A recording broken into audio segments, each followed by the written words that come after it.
Hi, everybody. Welcome to another On This Day in Canadian Military History live stream. This is the first one in a while with someone other than me.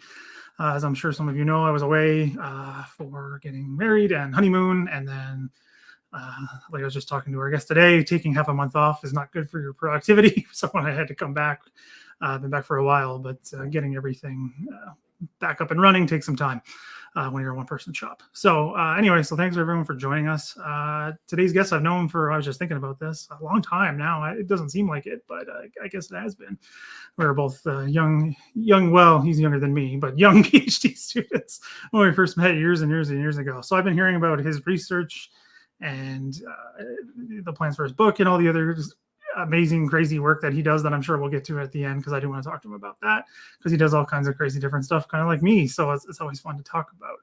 So we're going to be talking today with, I always do this right. Haha, I did it right for once. Matthew Barrett about his new book, Scandalous Conduct, about Canadian officer court-martials, First World War, Interwar, and Second World War. So it's going to be a good one. There's lots of crazy stories in this book. And Matt's been presenting on this at conferences for years, so it's going to be a good one.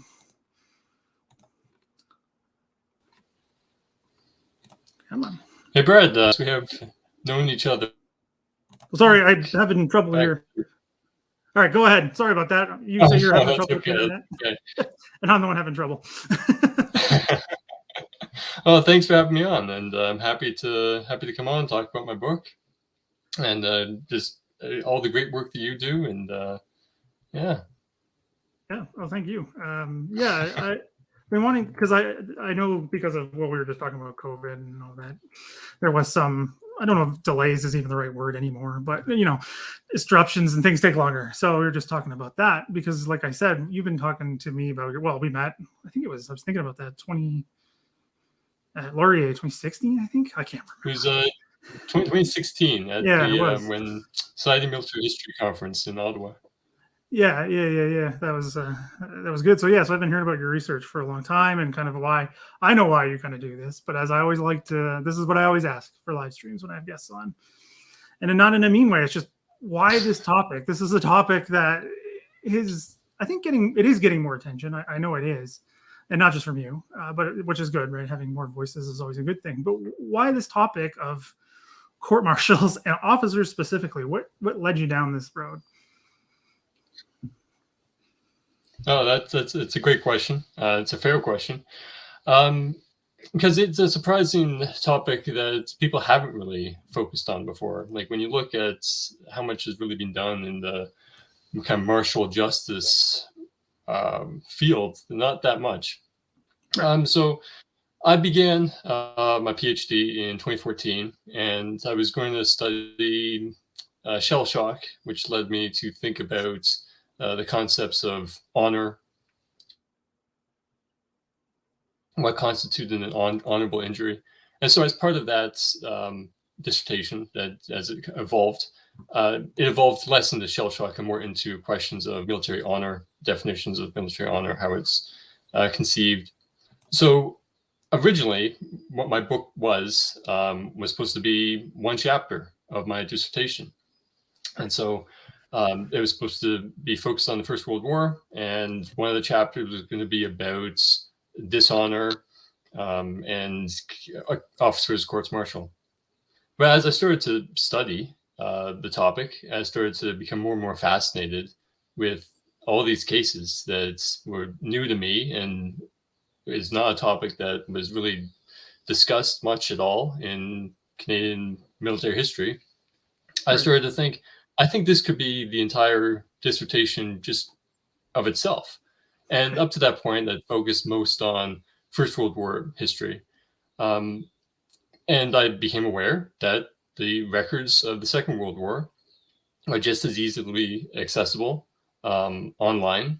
All the court-martial records are being microfilms 50, 60 years ago, and then digitized in the last 5 to 10 years. And so I started looking into these cases, and I expected, well, I found lots of dismissal and cashiering cases in the First World War. And I thought, well, was this still an issue? It seemed like kind of an archaic sort of sentence to be cashiered by the Second World War. And I was finding, no, there's all kinds. There are hundreds of cases.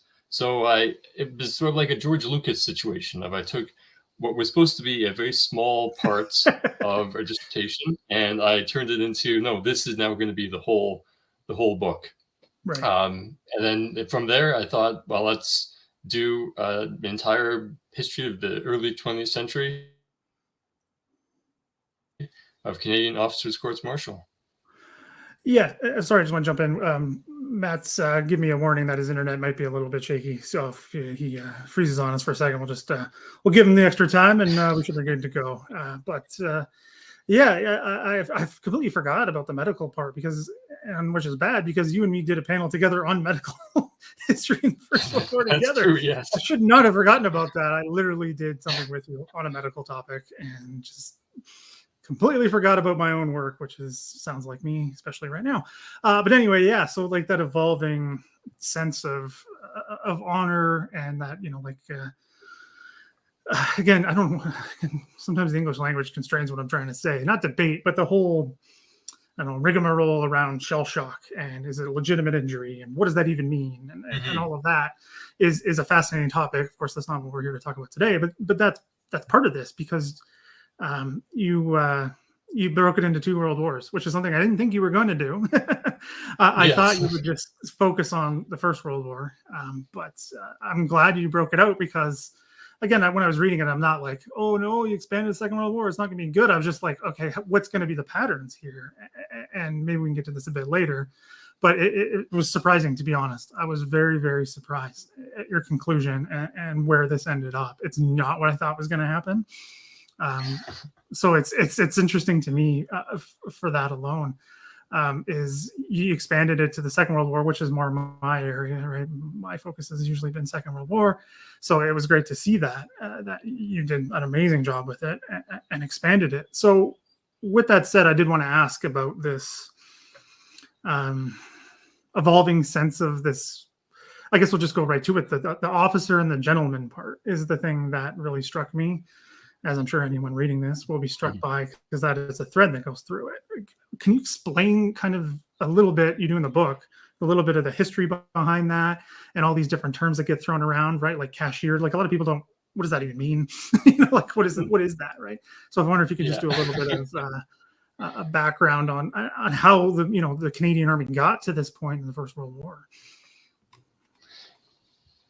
Yeah, like the officer and gentleman identity, it's almost quintessential with the kind of public understanding of what it is that an officer, what an officer is in military culture. So it evolved from the early days of the 18th century, 17th to 19th century, of the type of person who could afford and had the wherewithal to become an officer in a British Army regiment. And that tended to be those from aristocratic backgrounds, those who in civilian society would be defined as gentlemen. They don't have an occupation, they're a gentleman, they come from wealth, and they're the ones that could afford to rise up through the ranks from the purchase commission system back in the 17th to mid 19th century. Officers in the British Army would purchase commissions and then rise through the ranks. And so those who had the financial means were able to rise to the highest level in the regiment. So the gentleman identity came from the fact that the people who happened to be officers were gentlemen in civilian society. So when you get to the 20th century, with increasing talk about democratization of society, trying to open up access to the traditionally lower classes, and the officer ranks still retain that aristocratic history and lineage. So to be admitted into the officer ranks is to become a gentleman, or at least that's the expectation of all the behaviors that are supposed to go along with being a gentleman.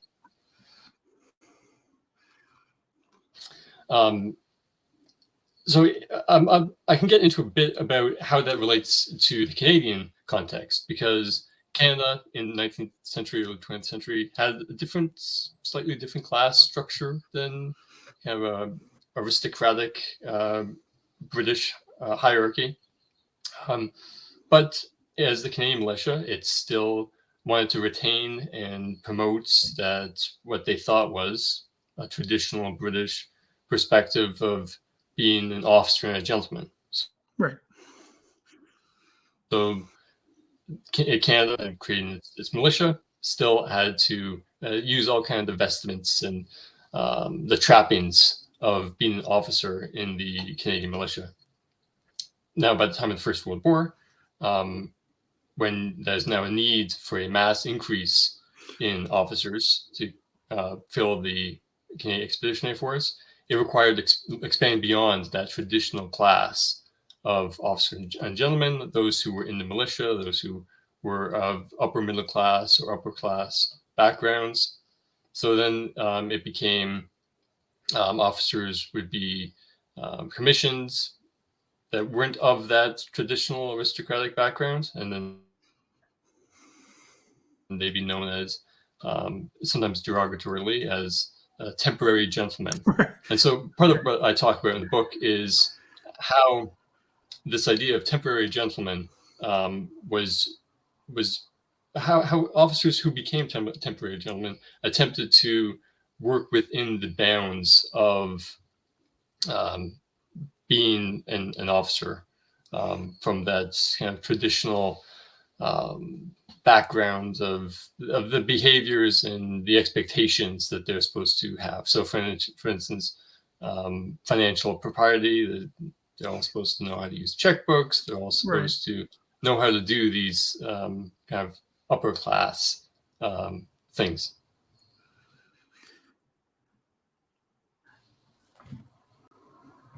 Yeah, and you explain that really well in the book, which I'm the one who's going to keep plugging your book for you. There's links below to buy it. It's not out yet. The soft cover, paperback is not out yet. The hardcover is, what the paperback's otherwise out known as the affordable one that will be out in November. That's one way to put it. I'm glad you said it and not me. And then the paperback's not out until, when was it? August? No, later, November or something like that. Yeah, paperback is out in November. November, right? Okay. Yeah. So anyway, well, you can pre-order it now and then have a nice surprise for yourself before the holidays take in December. So everyone take advantage of that. And then I want to talk about your other stuff later, if that's okay. But just going kind of, and I know because you talk about this in the book, a bit of a detour because this is what we do on these things because we can. And I know you mentioned this in the book that you look at the Canadian Army and the Royal Canadian Air Force. You don't look at the Navy because they do things differently. So you did some looking into it to say that. So we have a question just related to that, right? So it's just, was it the same sort of language in the Navy? Did you come across anything like that? Did they think about these things a little differently? Again, I don't know that at all to myself. So that is a very interesting question from Scott. Yeah. So yeah, in the book, I didn't look at the Navy in part because, as you mentioned, there is a different culture around the concept of dismissal, and also just to be frank, that the records aren't as accessible, or in many cases is still existing for the Navy. Right. But it's a good question about the kind of difference between the officer and gentleman identity in the Army, which is dependent on aristocratic background, ability to purchase commissions, and the Navy tended to have a more of a meritocratic conception of, can you do the job? If you're all on a ship, I mean, we need practical skills. This isn't about, sitting around a gentleman's club or something, or a regimental armory. So for instance, just to touch on when you mentioned about the concept of cashiering. So in the Army, there was a punishment called cashiering, which I won't get too much into the background. It comes from a combination of a French and Flemish word, and just related to disgraceful discharge from the Army. And so by the 19th century, that term is now the highest form of dismissal in the British military, or at least in the British Army. Right. In the Navy, they use the terms dismissal and dismissal with disgrace. So in the Army, cashiering is only for officers. In the Army, soldiers who are discharged with ignominy or dishonorable discharge. So those are two similar effect, but different punishments. In the Navy, officers and ratings and ordinary sailors are subject to dismissal and dismissal with disgrace. Right. So I don't touch too much in the book, but there is a kind of a distinction there of Navy, more meritocratic. We charge someone regardless of their race, regardless of their rank, Right. based on the offense they committed, dismissal or dismissal with disgrace. Right. Army, they have separate scale of punishments. Right, and that's the interesting part about this is, and one of the things I found fascinating about this is how that thread goes through this time period, and maybe we can get to the end because the language that's used that you just mentioned comes back around for the context for the Canadian military, which I think is interesting, and I did not know that was beginning was a naval term, which is really interesting. But maybe we can get towards the end. But the concept of, I want to get back to it because again, it's an important part of the book and what you talk about. We had and Norma, who's a great supporter of the channel, seemingly like a jokey question, but it's funny because Canada's got that frontierness, but which is true and also not true at the First World War. But that British link is rock solid, at the time of the First World War, right? Like that's not going anywhere. Like that is what makes the difference. So, and that's the thing I found interesting, and maybe we can get into some of the cases of what happened, right? Because there's all kinds of stories here. And the one that might, and I thought, not against you in any way, shape, or form, but like the financial stuff, I thought that was going to be boring. Like you mentioned the checkbook thing. And I'm just like, this is crazy. So I wonder if we could get into that a little bit, like what kind of a brief overview of what that meant, right? Because like you said, there's so many new officers who've never had a checkbook in their entire life, and all of a sudden now they're getting booted out of the Army for not using it properly, which I think is so very interesting. Exactly. Well, I'm glad you brought that up, because when I was originally going through all these cases, before I really had thought that this was going to be the main focus and become a book, I'd come across these cases of officers in the First World War bouncing checks, and I thought, okay, kind of interesting. But I was always scrolling through looking for the cases where they're charged with cowardice, the cases where there was assaults, or like that seems like, that's going to be more interesting. But I'd always kind of filed these dishonored check cases away. And then I started to think, well, this is really interesting, because this is now an interesting insight into seeing what are officers doing on leave in England. Right. Who are they doing transactions with? So it's an interesting social history of officers' behaviors being on leave in England. And so eventually that became an article that I did that I touch on the entire concept of financial honor and dishonor checks in the book. But in this article, I sort of expand on everything. And just as an example of how I thought, this is kind of, financial honor, is that a boring topic? I think in this article I begin it in the best possible case that you could in these type of cases. And this involves an officer who is charged with dishonoring a check with a woman after a night together. And he isn't charged for engaging in prostitution or anything. He is charged for pretending to pay a woman, and then the check eventually is bounced. So I mean, it's just that kind of example that you wouldn't expect to come from, I'm looking at records of officers who are dishonoring checks. It was not an infrequent occurrence. Right. And it just emphasized that in the First World War, the emphasis was on financial honor, regardless of whoever the service provider was and whatever service they were providing. Right, and I'm glad you brought that one up because it leads to a question I did have, and maybe these might be more your thoughts instead of like the hard research stuff, because this is more of a, I guess, an opinion question. But that's something that you bring up is, we talked about that just a minute ago, but what a gentleman is, what that even means, right? There's this whole thing is like an unspoken set of rules. That's why so many of the these temporary gentlemen. Sorry, just had a really good. This is funny. Sorry, I get funny comments. I have to stop. That's good. That's a good one. Thanks.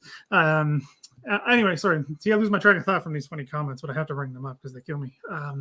Just if I can, if I can just jump in, because it just reminded me that I've kind of gotten a little ahead of myself in explaining that in the entire concept of officer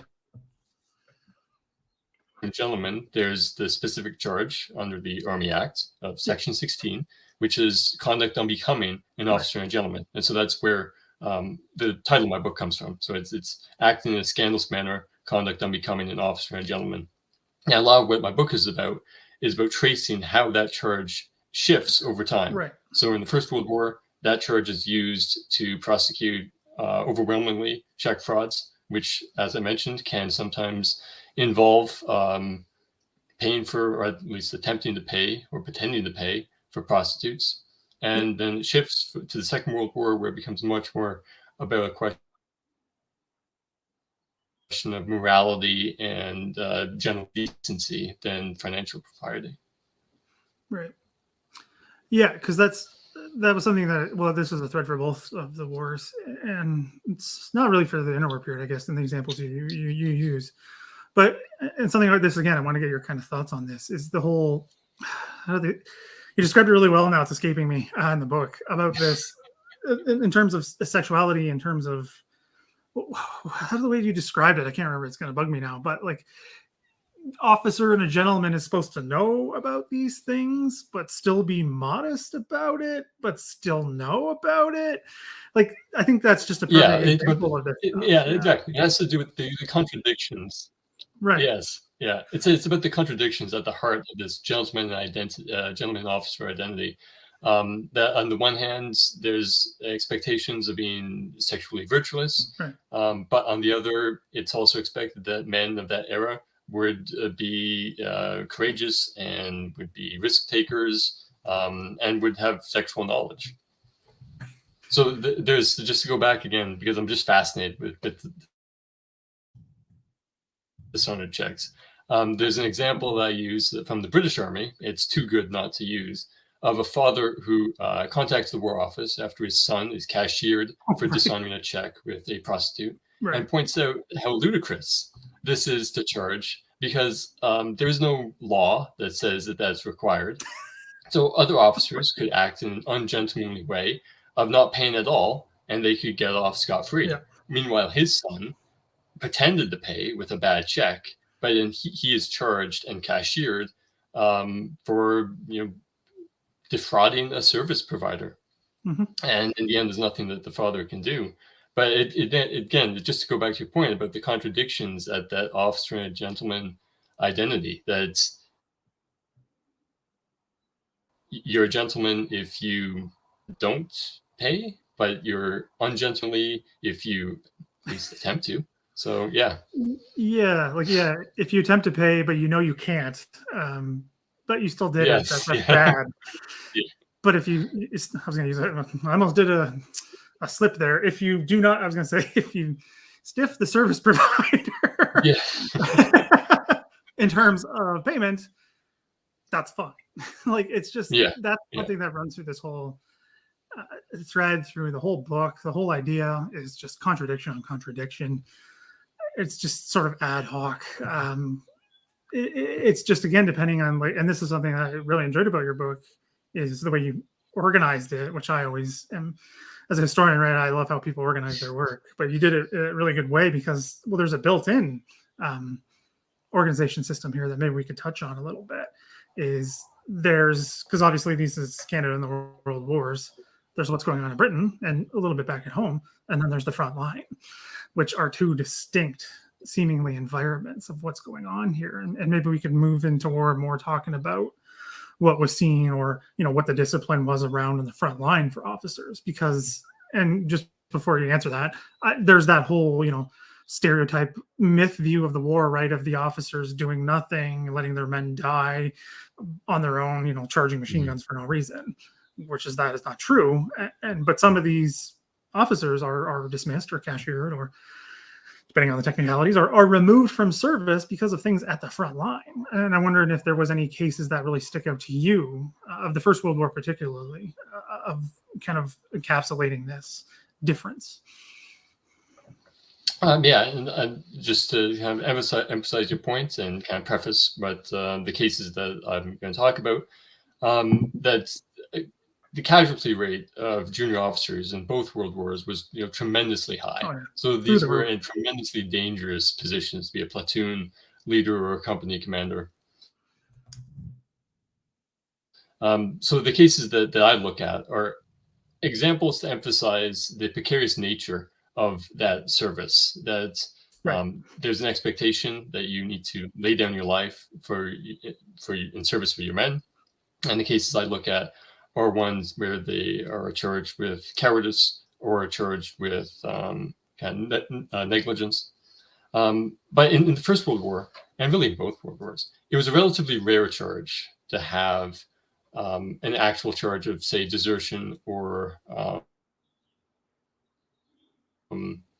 cowardice. In the First World War, actually, the overwhelming offense on the front lines was drunkenness.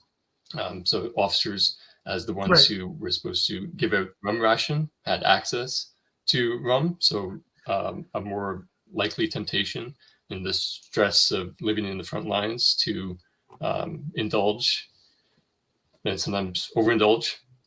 But also I talk about in the book that there is the likelihoods that drunkenness cases on the front lines are being mistaken or confused with shell shock, with nervous breakdown, and that drunkenness sort of served as a catch-all to sort of just charge people with these offenses without having to go through an actual allegation of cowardice. But there are two cases that involve an officer who is in fact convicted of disobedience and another of desertion, and they are sentenced to death, which surprised me, because the entire kind of history around the death penalty was that it was something that was only ever inflicted or sentenced to ordinary soldiers, and officers got off scot-free. Yep. Now, in both cases, the officers weren't actually executed. They were, one was reduced to 10 years of penal servitude, and the other, for a technicality, was just cashiering. But it's just an example that just having commissioned rank didn't necessarily protect you in the sentencing phase from being sentenced to the harshest penalty. So in the first case, it was an officer named Francis Mission Leader. He was a new lieutenant who arrived with the 73rd Battalion, 72nd Battalion. Yes. And I think, he had a new officer who had just arrived, as was the case at the time. Officers who were killed or wounded need to be replaced, and oftentimes the officers who did the replacements were entirely inexperienced, and they were just kind of thrust into this role. So here's a new officer coming to a veteran battalion. The veterans don't care for these new arrivals. They mock him and very condescending to him. And when he's ordered to the front line, he refuses. And when the commanding officer says, do you know what the penalty is? He understands it's the extreme penalty. So he's convicted of disobedience, sentenced to death. And as the sentence moves up through the chain of command, needed to be confirmed by each general on the way up to the field commander or the field marshal. One general, David Watson, says that this officer is a degenerate character of no honor whatsoever. He had evidently attempted to secure whatever honor was possible by just serving in the field for a short time and then disobeying to get away from from danger by just simply being cashiered. So he wanted to impose the extreme penalty of death. But as it moves up chain of command, as in 90% of all death penalty cases, it's commuted to just penal servitude with 10 years. And so that in that case is, I think, a really interesting example of how the military authorities were attempting to apply the sentences of cashiering or penal servitude or death to fit the disciplinary needs of that particular time. Right. So this happened right after the Somme. So the idea was that we need to have stronger disciplinary measures to deter others who might decide to commit misconduct simply to leave the field. And that's another topic that kind of comes throughout my book is cashiering with or without penal servitude itself a real penalty? Right. The concern is that you're cashiering someone, removing them from danger, disgracing them, yes, but they're being removed from danger. There are other cases of officers convicted in the field, and because they're proven themselves before, they get a commutation to severe reprimand, so they're sent back to their unit. And in a few cases, they're killed. They get killed, yeah. So an officer who proves himself to be unworthy of a commissioned rank is removed from danger. Another who proves himself to be valuable is, sent back with the stain removed from his name, but potentially killed. Right. And that is the thread of the whole book. Is, again, this is that intersection of honor and military justice but also not practically reality. Like what does that mean? What does that mean in terms of how these people are thinking about it? What are individuals reacting to this? Because that's another kind of question I want to ask you, is that's kind of the old saying of the $64,000 question, right? Or whatever. It's like, how is this supposed to work? That's kind of a question I have as I'm reading this. I'm like, I can't wait to ask Matt this, because I'm just like, just the numbers that you give, because you do a great job with the numbers, and the appendices are full of all the examples and everything, which is great. And you mentioned this a lot, is about, this is some sort of way of hoping to stop certain behaviors, like you just said, like desertion after the Somme. It doesn't seem like it worked very well to me. It seemed like it just kept happening. I'm not really sure how to ask this, but it just seems to me very ineffective. Did you get a sense of that? Because these numbers way better than anybody else. Like, did it actually have an impact aside from the honor thing? Did any officers ever mention about not wanting to do that because of the discipline? Yeah, it's a really good question. And it's one I sort of struggled with throughout the book, is how effective was dismissal and cashiering as a way of maintaining discipline and as a deterrence. So to use the example of the officer who was sentenced initially to death and then reduced to cashiering, the thinking was that we don't need to sentence officers to be executed, that we can use a punishment that is supposed to be like a social death penalty. And that's how military leaders like to conceive cashiering, as a social death. So it removes the honor of the officer. And even if it is targeting an officer that one general evidently felt had no honor at all, the idea was that most officers would have a sense of honor, and that they would want to protect that so fiercely that the threat of being disgraced would be enough for them to not want to disgrace themselves due to misconduct. It's a difficult question to know about how many officers looked at an example of this guy who's cashiered, sentenced to 10 years penal servitude, of which he served 2 before the end of the war happened, and said, that's the reason why I'm not going to commit some minor infraction.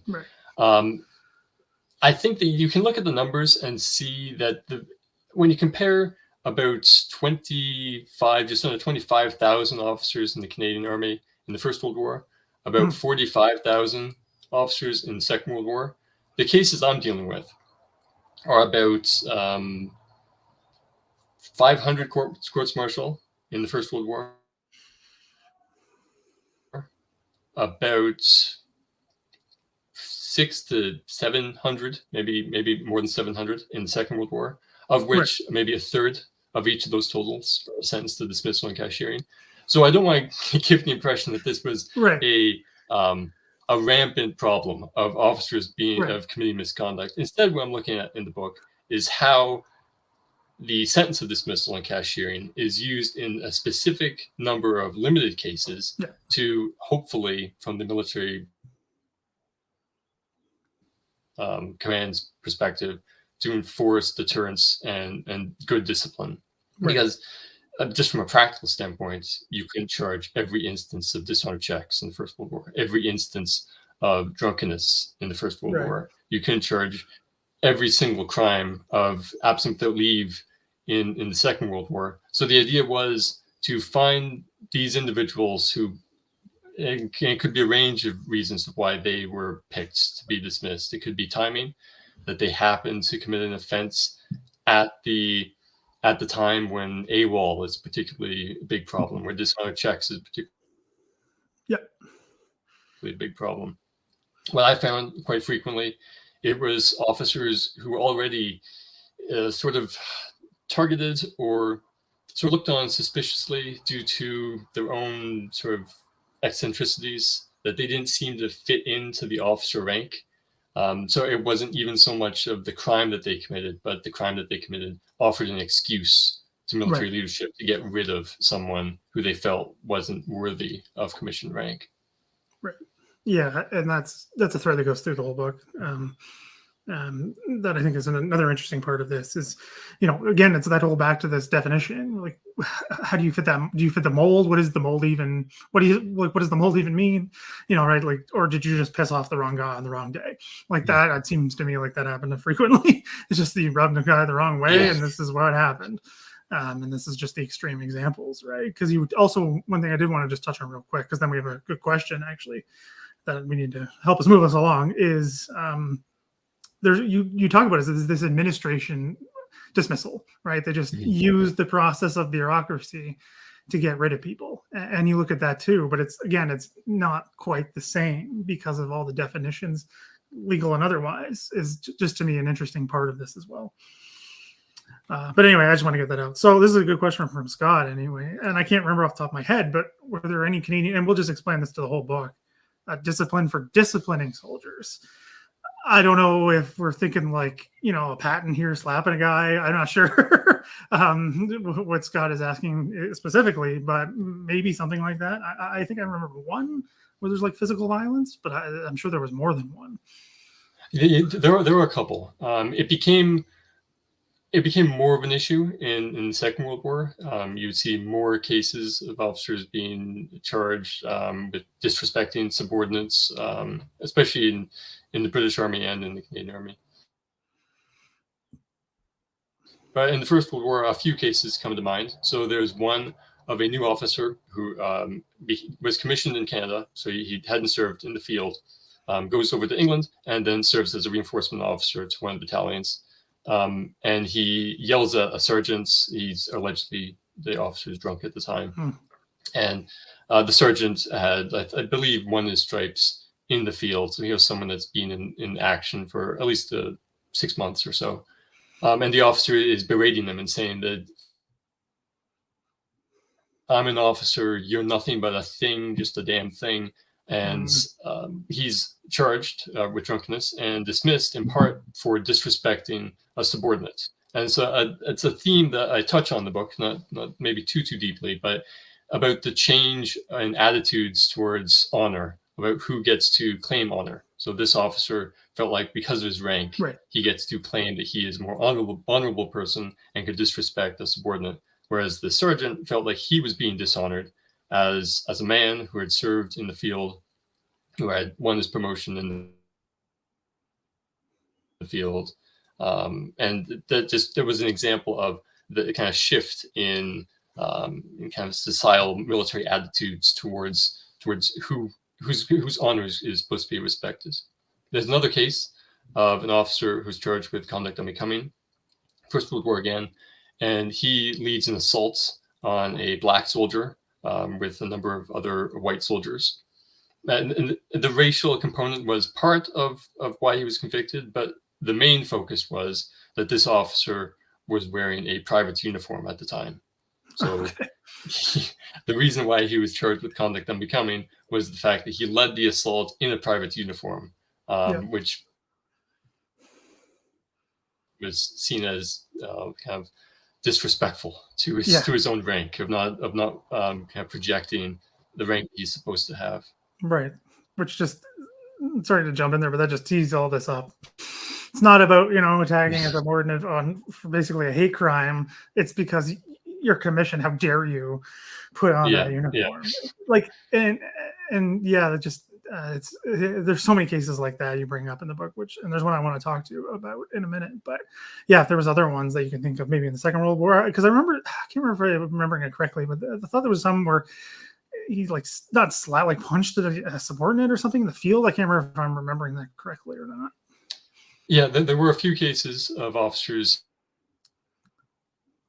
There's an officer in France, I want to say shortly after D-Day, at least a few months after D-Day, slaps a subordinate, and his defense counsel makes the argument that we need to have leniency to this officer, that he's involved in the stressful actions of being on the front lines, of being on patrol, and slapping a subordinate's bad, but we should give him a bit of a break.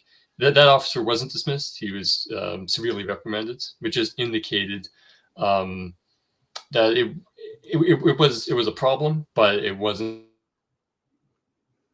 necessarily a reason for dismissal if it could be sort of explained with certain circumstances. Right. Which makes sense based on all of this, because that's just fits that sort of made up definition of all of this. So again, moving forward a little bit, moving into the interwar year, because there's not many, right? You just outright say that there's just not many cases of it. Take that from the diminishing size of the Canadian forces or the permanent force, all kinds of reasons. But the one, and this is again a case, I don't want to give too much away because I want people to buy your book and read it, because you explain it really, really well, because it's another one of these examples where you're just like, maybe to a modern mind, I don't know, or to a non-military mind, you're just like, this is crazy. So there's the interwar case that you talk about the officer who enters again into the room, or it corners a woman, of a wife of another officer, and then the other officer the next day goes with a gun to, if I'm remembering that correctly, confronts the other officer, and then the whole thing that breaks down from that is, and it turns out that the guy who doesn't do or shoots at him doesn't get the higher charge, which is interesting. I think that brings up, if I'm remembering those details incorrectly, but I think that's an interesting one too, because no, you got all the details right. Okay, good. So that case is no, go ahead. Oh no, that's fine. No, you had all the details right. Yeah, so that's really the only interwar general court-martial. There are a couple in 1919 as there's demobilization. But this case is really the first one since the Great War in 1933, and it's really the last one until the Second World War. So as you mentioned, there's a costume dance at the barracks in Winnipeg. One officer is alleged to have sexually molested the wife of another officer. That officer the next morning goes to the captain's house, who's technically his superior, with a gun, shoots at them, but misses. And both are charged and both are court-martialed, whereas the officer who committed the molestation was charged with conduct unbecoming, officer and gentleman. The other is charged with conduct prejudice, good order and discipline, and offering violence to a superior officer. Right. And I'll give away all the details. Hopefully people will buy the book just to see this and other cases. So the first officer, whose name is Captain Brown, who's charged with molestation, he is sentenced to be cashiered, as is mandated by the charge of conduct unbecoming. Yep. The other officer, his name is Rebit, another captain. He is given a simple reprimand. And I use that example in the book, that case, to talk about how the military frames the offense indicates what the punishment is going to be. Right. So by framing what could have been charged as an attempted rape as conduct unbecoming, this officer is only cashiered. By charging what could be considered assault or even attempted murder as a service offense, the other officer could only be reprimanded. And it's a very public case. It dominates the headlines of the Winnipeg Tribune for weeks as it covers this unusual court-martial. And the public opinion seems entirely in favor of the cashiered officer who was charged with molestation. Yeah. That it feels like that he is being, improperly disgraced, and the other officer got off with a slap on the wrist for shooting at someone.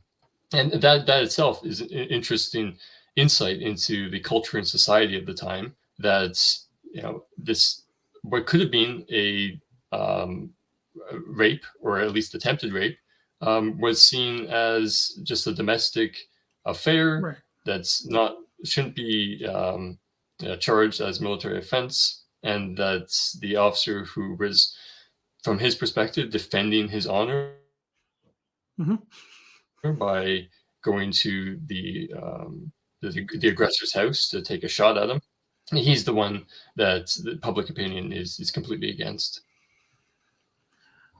Yeah, and then that's why I wanted to bring that up, because I think it's an interesting, like you talk about it in your book, is the shifting understanding of what all this means.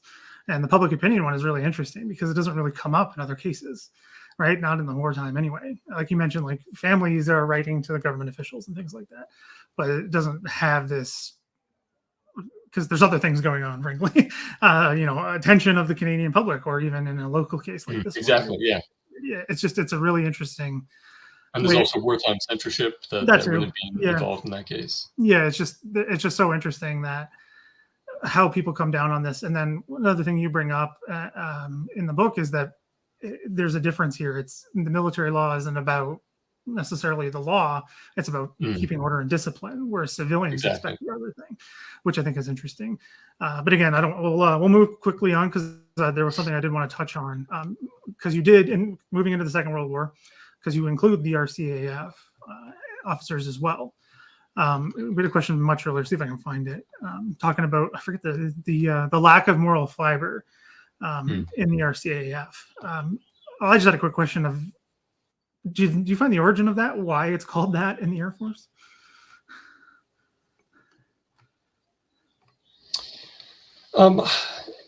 It's a good question. My supervisor, Al English, who was my PhD supervisor, he wrote a book about cream of the crop, and he talks a lot about this concept of lack of moral fiber.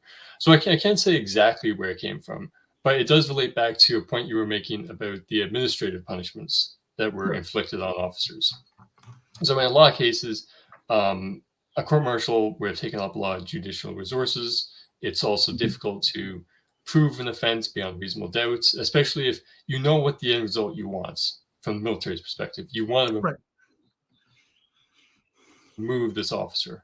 There's no real going through a taxing court-martial case when you can simply administratively remove him. So in Second World War in the RCAF, lack of moral fiber was used to classify certain pilots allegedly who were afraid to fly, or who had been seen as not showing the same willpower that was expected of their rank. In the Army, they had a similar concept of lack of intestinal fortitude, or if they would just want it to be just more simple, they would just say lack of guts. Yeah, pretty much. An officer who was seen to have not had that killer instinct in the field, or is seen to have committed something that can't be proven to be cowardice, but is at least seen as detrimental to unit morale.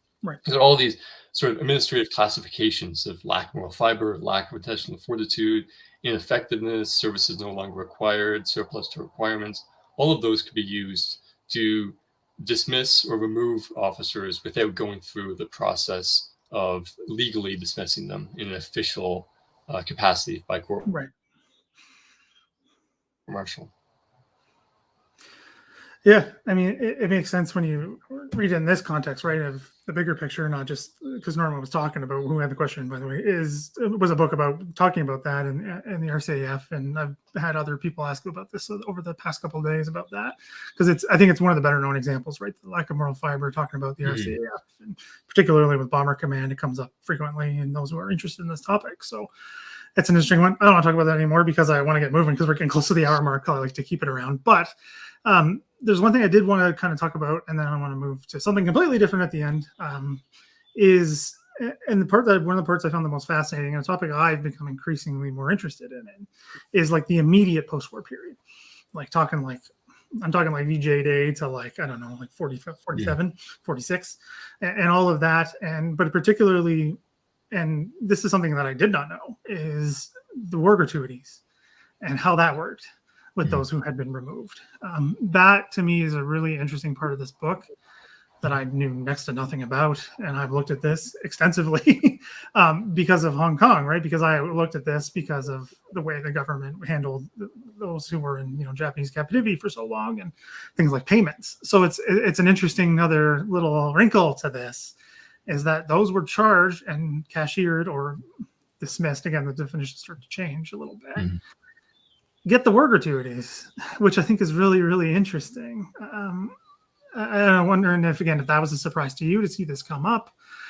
Was that like something that you knew right away, or is that like something you found, down the rabbit hole as you kept going in the research? No, that's something I was surprised about. I have access to the court martial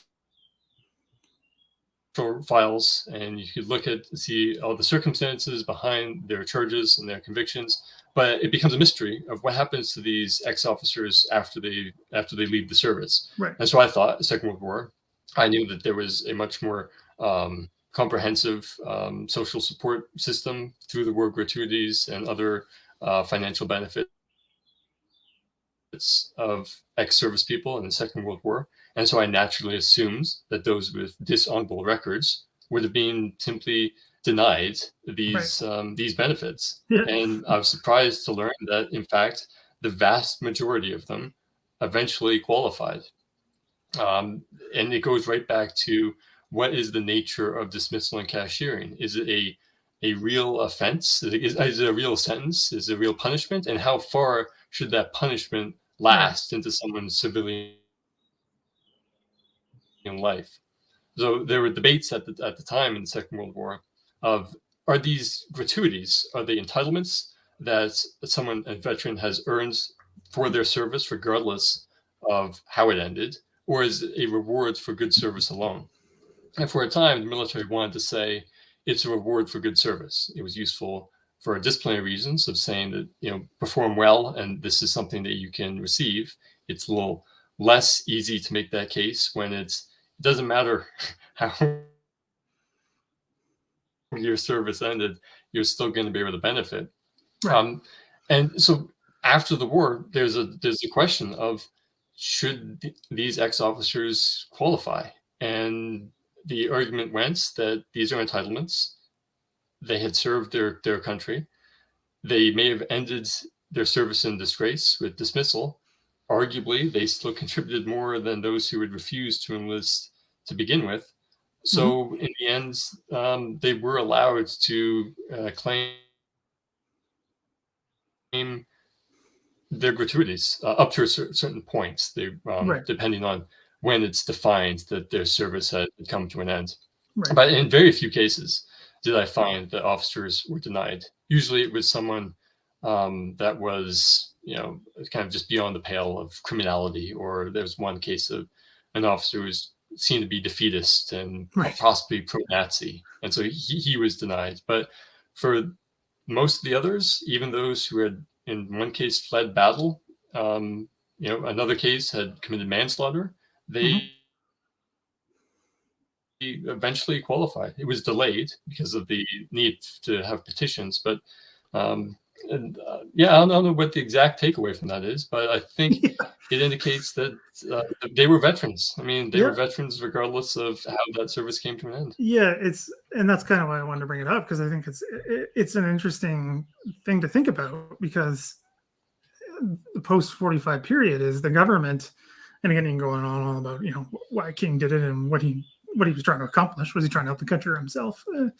Maybe a bit of both. But anyway, it's I think indicative of that sense from the government, and increasingly as, you know, the war get further away from the war, of wanting to not necessarily reward but help those who might have needed it. Because again, you talk about all the petitions and everything, and the manslaughter one surprised me the most. I was like, there's no way he's going to get it. And then he did, which is, to me, is just shocking, to be honest. I was like, oh, just wow. Maybe add just a little context of his case is that so he committed manslaughter in 1944. He, in prison, decided to re-enlist, re-volunteer for the Pacific Campaign that never ultimately came. But from the military's perspective, it showed, oh, he at least sort of learned his lesson, I guess. Yeah. Yeah, he did better because of, again, it's that whole honor thing. And two, the one that didn't surprise me, and I'm not going to say anymore, and I hope you won't either, because I want people to read about this story, because it was crazy to me, is the American citizen who was a con man. Yeah, still petitioned. One of my favorites. He still petitioned for the gratuities, even though he's wanted by the FBI. I mean, that's just crazy to me. I'm like, yeah, I'm a criminal in another country, but can I have my pay, please? Like, anyway, I'm not going to say anymore. I just think that's he's just a fascinating case, just his military record. Oh, his record, like that story, when you were like, you just laid that out, and you did the bait and switch there. It was amazing. You did the academic bait and switch. I loved it. I'm like, oh, this is great. Yeah. Oh, that is unsurprising. That is a shock. I did not see that coming at all. And there's very little in these things that surprises me anymore. Anyway, so yeah, the book is great. Again, it's going to take a while for the paperback to come out, which I'm sure a lot of people will be excited for that option. You know, costs are costs, and it is what it is. Mm-hmm. But it'll be a good read. It's really, it opened my eyes on a number of things. Like I said, like the post 45 and what gratuity and service and honor, and then you link it to today's military, which is again very important, especially with everything going on. And one of your former, Queen's colleagues, Charlotte, was on the channel talking about all that. So this links very well to that. But I did want to finish up just a few minutes on your other work, because it's fascinating.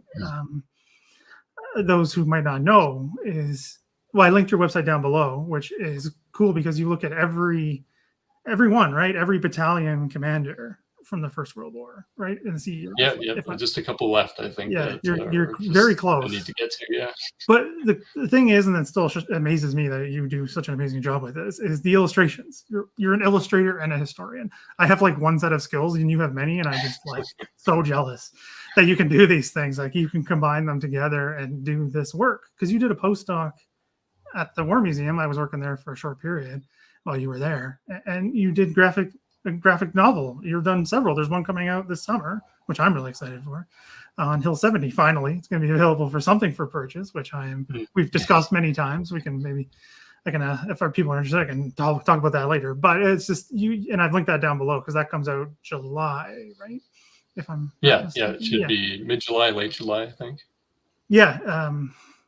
It's really, really great that you're able to do that. I mean, I talk about this all the time on here about how we have to kind of push the boundaries. We have to meet the younger generation where they are. We can't expect, sit there and, be all crusty and angry about it, being like, they're not doing the way things we do them. Like, we have to go to them. And I think you're doing a great job with that. And I'm excited to see what you got coming next, especially in those books, because I think the first time you told me about the Hill 70 book, I'm like, can I buy it? And you're like, no, they won't sell it. Anyway, I don't want to get into that, but now it's finally going to be available. So, and you work with Robert Engen, who's an amazing historian in his own right on that. So that's going to be a good one. Hill 70 is an interesting story. And you did more on it as well, right? It's more than just Hill 70, if I was reading correctly. I think it'd be a great opportunity. Like, I'd be happy to come back on the show and talk about my graphic history work more, because I really appreciate what you had to say about it. So the book deals with Hill 70 as kind of a way of framing this graphic history of the First World War, but it's also about how the war has been imagined, how we assess accuracy and historical realism, and how we visualize the past. So it deals with Hill 70, but it is looking more at this, what kind of graphic history approach using comics, using illustrations, bring to our study of the past. It's a good way of engaging people, but I think it's also a good way of learning about and studying the past. Yeah, I mean, I completely agree, because that's kind of what I try to do is, change your perception using sources in different ways and getting people to think about it differently. Some people don't quite understand what I'm trying to do sometimes, and that's fine. But I think, shaking it up is necessary. I mean, I think it's completely necessary. And I've said this many times. I think the old ways are on the way out. I don't think they're going to sustain themselves. So the way you're doing it is great. The graphic novel stuff is amazing. The drawings that you can do, I don't know if this comes with the other books, because I don't want to get people's hopes up, but you put I think it doesn't. You can show them off, but they were okay. Well, I'll show them, because I was reading next to my wife on the couch, and she's like, "What are you looking at?" Those were the exclusive of the book that I sent you. I had thought about, could those type of kind of these sketches, and these sketches are of different cases that I talk about in the book. I mean, I think it would have fit, but it was an idea I kind of came to too late in the production of the book. That's and I suppose it's good to have that's the pure academic, my academic work. But I think and it's something I post a lot on kind of my social media about these cases of officers who've been dismissed and cashiered. And it's just, I think it's an interesting way of visualizing. I like the punch, especially. The punch is really good. Of these cases that I've studied for so many years. Yeah, the punch one is probably my favorite, because it's like something out of a Batman comic. It's awesome. Yeah. Sorry, there's a swear word on there, and that's not allowed on YouTube. Well, we got a question about it, if that's okay. Oh, sure. About so your fast. medium. No one saw it. Yeah, it is. Do it by hand. Which blows my mind. Sorry, I'm just going to keep saying it. It's crazy to me. I don't know how you find the time. I guess just as you study these cases for years and years, and you think, well, what would it have looked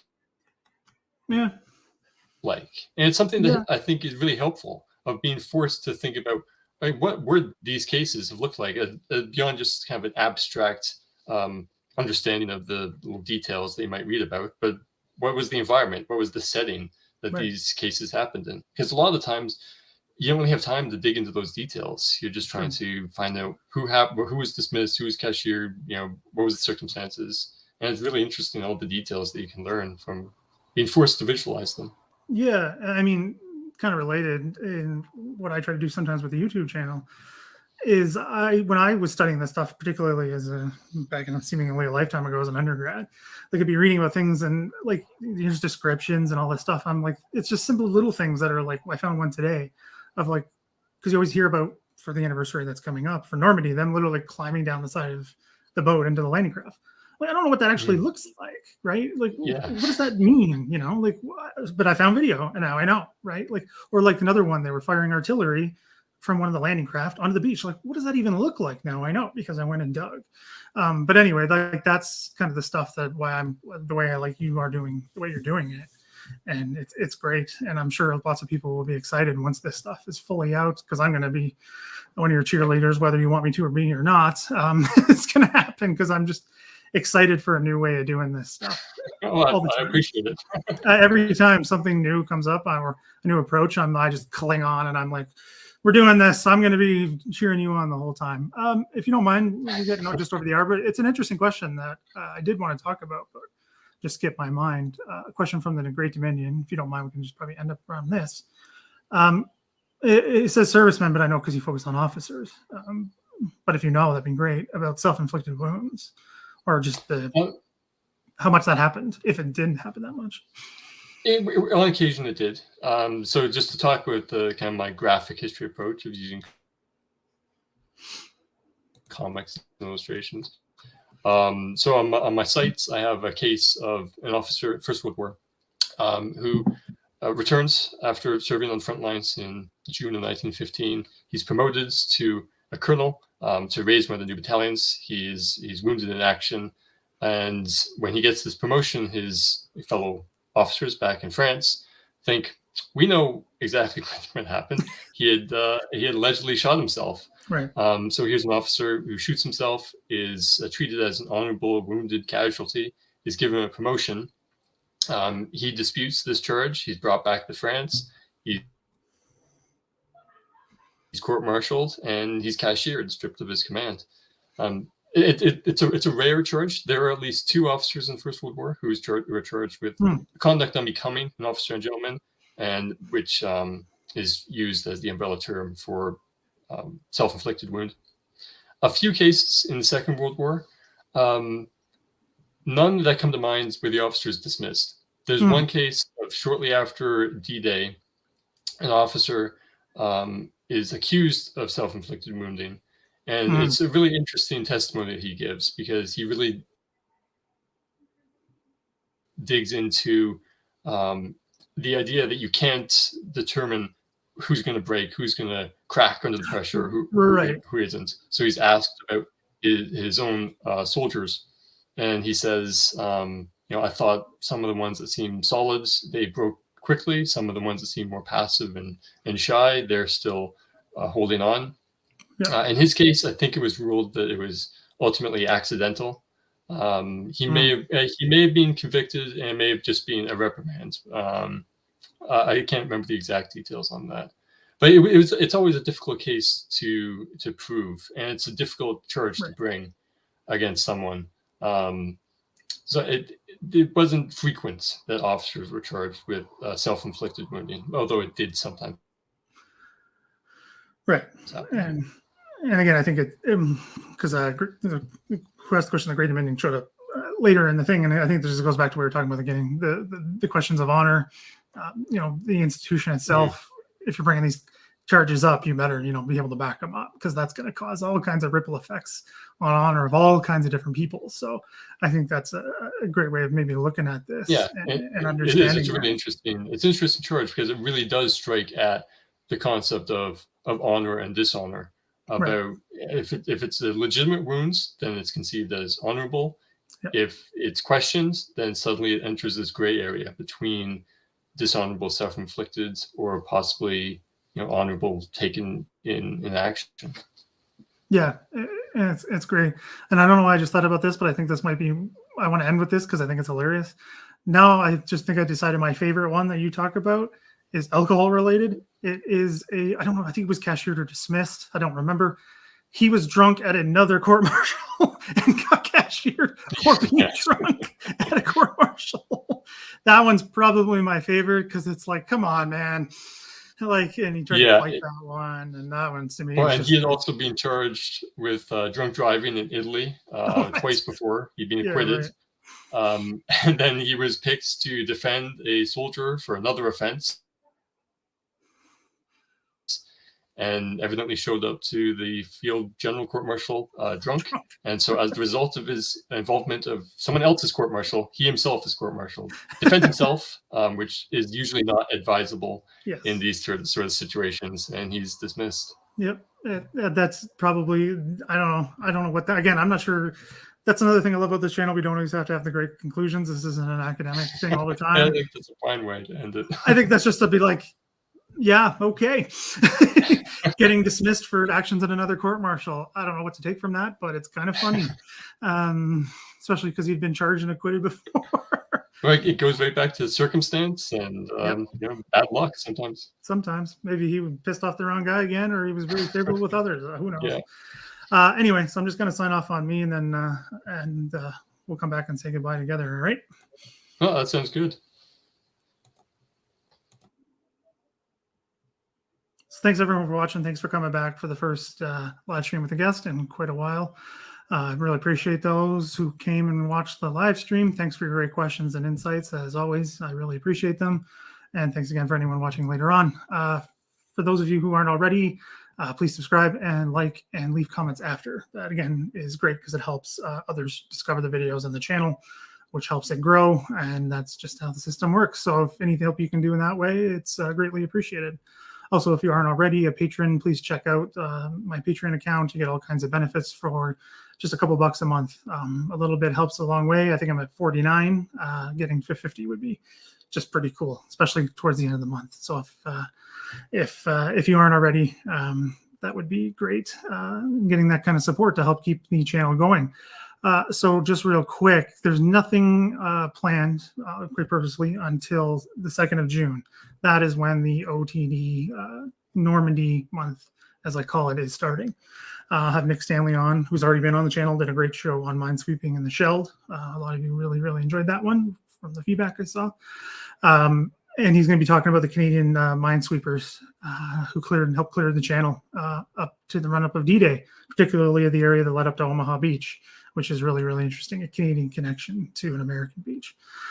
So everyone, if you can, when I share that on social media, if you could just, share it as well, it really helps other people see it. Again, all these systems are very similar. The more people who look at it, the more people see it.